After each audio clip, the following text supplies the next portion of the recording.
गेल्या अनेक दिवसांपासून श्री विठ्ठल रुक्मिणी मंदिरामध्ये कंत्राटी पद्धतीने कार्यरत असणाऱ्या सुरक्षा रक्षक कर्मचाऱ्यांना काल त्यांच्या सुरक्षा कंपनीने अचानक कामावरून कमी केल्यामुळे या कामगारांमध्ये संभ्रमावस्था निर्माण झाली असल्याचे दिसून आले आहे।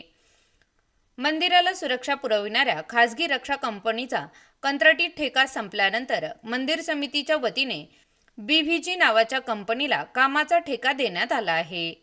यापूर्वी मंदिराच्या सुरक्षतेचा कंत्राटी ठेका हा रक्षा कंपनीकडे होता, मात्र या कंपनीकडून वेळोवेळी सुरक्षा पुरविण्याबाबत विविध त्रुटी असल्याच्या अनेक तक्रारी आल्या होत्या। त्यानंतर काल रक्षा कंपनीचा कालावधी पूर्ण झाल्यानंतर नव्याने BVG या कंपनीला सुरक्षेचा कंत्राटी ठेका देण्यात आला आहे। यामुळे BVG या कंपनीकडून मंदिरात कार्यरत असणारे पूर्वीचे कंत्राटी कामगार यांना कमी करून नवीन कंत्राटी कामगारांची भरती करण्यात आली आहे। त्यामुळे पूर्वीचे कंत्राटी कामगार आहेत त्यांच्यावर उपासमारीची वेळ आली आहे। आपल्याकडे असलेली नोकरी गेल्यामुळे ऐनवेळी आपण कुठे नोकरी शोधायची असा प्रश्न देखील त्यांना सतावत आहे।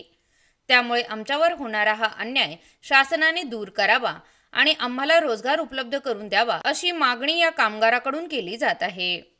मात्र काल दुपारपासून हे कामगार मंदिर परिसरामध्ये ठिय्या मांडून आहेत, तरी देखील त्यांची कोणीही दखल घेत नसल्याचे बोलले जात आहे। मंदिर समितीच्या वतीने अचानक घेण्यात आलेल्या या निर्णयामुळे अनेकांच्या उपजीविकेचा प्रश्न पुन्हा एकदा ऐरणीवर आला आहे। त्यामुळे शेकडो जणांचे रोजगार देखील हिरावले गेले आहेत, तर अनेक कुटुंबाच्या उपजीविकेचा प्रश्न पुन्हा एकदा ऐरणीवर आला आहे। आम्हाला उद्यापासून कामावर येऊ नका म्हणलेत लोक, BVG वाल्यांना टेंडर जे दिले ना ते आम्हाला नकोय, ते कॅन्सल झालं पाहिजे। आम्हाला मंदिर समितीतर्फे हे झालं पाहिजे, टेंडर भेटलं पाहिजे मंदिर समितीतर्फे। आम्हाला कोणतंही टेंडरवरही काम करायचं नाहीये। आम्ही 5 वर्ष झालं काम करतोय।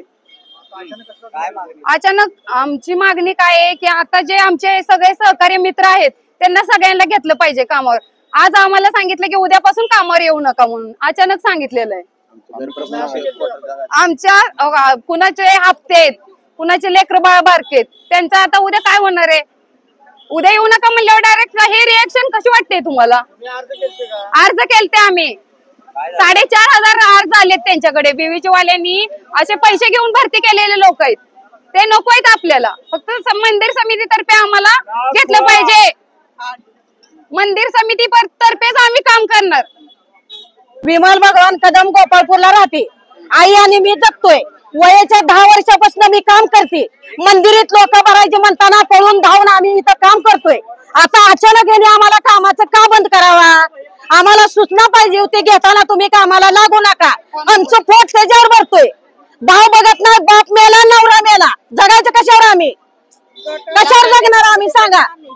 सकाळी 10 रुपये देऊन रिक्षाला 20 रुपये देऊन जातोय आम्ही। सकाळी 6ला अन्नाच्या परत येतोय, रात्री 8ला घरी जातोय। कसं जगणार आम्ही सांगा? दोघीच आम्ही मायलेकी जगतोय। अचानक 10-12 वर्ष होऊन गेले आम्हाला। मग पगार आम्हाला 150 रुपयापासून केलं, 2 महिने फुकट केलं, पुन्हा 250 रुपये झालं, 300 झालं, आणि आता सूर्यानं वाढवलेलं काही हातात 11,500 येते 4 दिवसात आम्हाला काढू। मागणी काय हाय असं आम्हाला चालू द्यावं समितीनं। आणि उठलंय ऐका जरा, उठसुट तुम्ही आम्हाला ब्या घालता, आम्ही जर मेलो तर आम्हाला कोण भरून देणार आहे का? भरून देणार आहे का आम्हाला कुणी? तुमच्या आहे का जबाबदारी भरून द्यायचे?